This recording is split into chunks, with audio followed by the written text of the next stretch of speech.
So, ayan guys, pinakain natin siya ng, ano yan, may isda.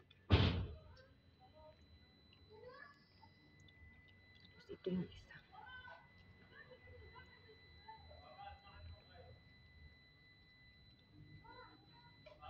Kung ayaw niyang kumain, maghintay pa yan siya.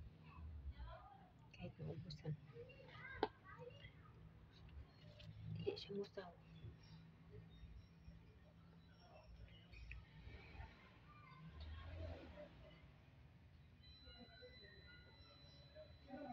Gray.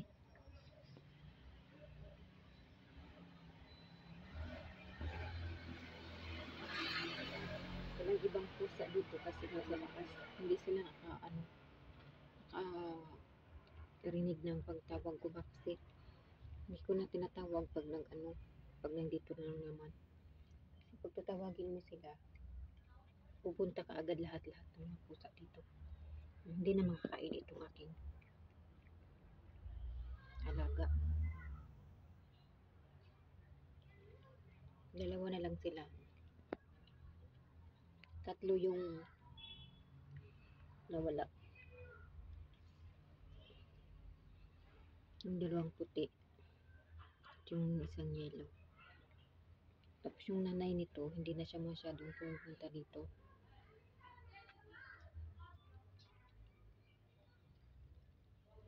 Sila na lang dalawa. Ito yung gray guys. Damak. Kahit saan-saan siyang tumatai at nangingihi. Umihi. Kaya hindi ko na siya pinapasok sa loob ng bahay. Simula na yata, 2 months na yata, hindi ko na siya talaga pinapasok. Pumapasok siya doon sa may bintana, i-open niya yung screen. Pero hindi ko na siya talaga na sa loob ng bahay kasi tamak siya. Damak ba? Mangi siya bisag asa. Tanan nga sapatos na mag-ihian niya. Ako na pungilabhan. Hindi ko sa sanayin na okay lang sana kung sa loob siya magstay. Kaso, pag gusto niyang tumai, lumabas siya. Pero hindi eh. Ayan doon pa rin siya kahit saan-saan talaga. Sa mga damitan, sa mga unan, sa mga habol, sa mga yung mga laruan ng bata. Nilagay ko sa mga karton. Yun talagang inhian niya talaga kahit na yung box na kung ano-ano nilagyan mo doon talaga siya talagang talaga siya damak talaga itong klaseng pusa itong gray. Ito medyo hindi pa siya damak, hindi naman siya malibang doon sa may balcony. Simula tinapon naman yung dalawa ito kasi yun ang pinakadamak.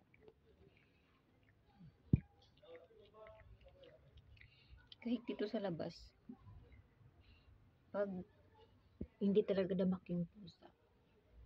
Kasi may pusa kami dati na hindi talaga siya damak kahit nasa loob siya at gusto niyang tumai at talagang gusto niya talagang nag-iingay siya ba. Gusto niyang umalis. Gusto niyang pupunta sa labas para doon tumai na buksan yung gate. Pero ito nako, kahit pabukas yung gate, kahit pa imuha siyang bunalan, di siya mo gawas o malibang sa gawas dito sa sulod. Itong natak-an na ko sa baho, di na ginako kaya. Wala, dili na ginako siya i-tolerate nga dito siya mo stay sa sulod. Ginatakot man siya sa tree cat. Naawayon siya pero ako man pud ang kaluluoy maglimpyo nya sensitive ko kay sa baho. Hindi na ako kaya gyud nga patingiron siya. Hanggang labas lang talaga siya. Doon sa balcony. Tutulog.